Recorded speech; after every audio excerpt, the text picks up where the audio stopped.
Here's the Bentley Continental Turbo R. I'm gonna do a cold start here. The car hasn't been started in a few days. Go ahead and show you the gauges.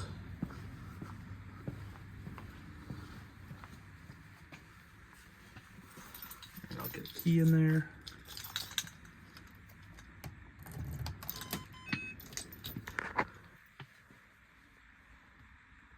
All right.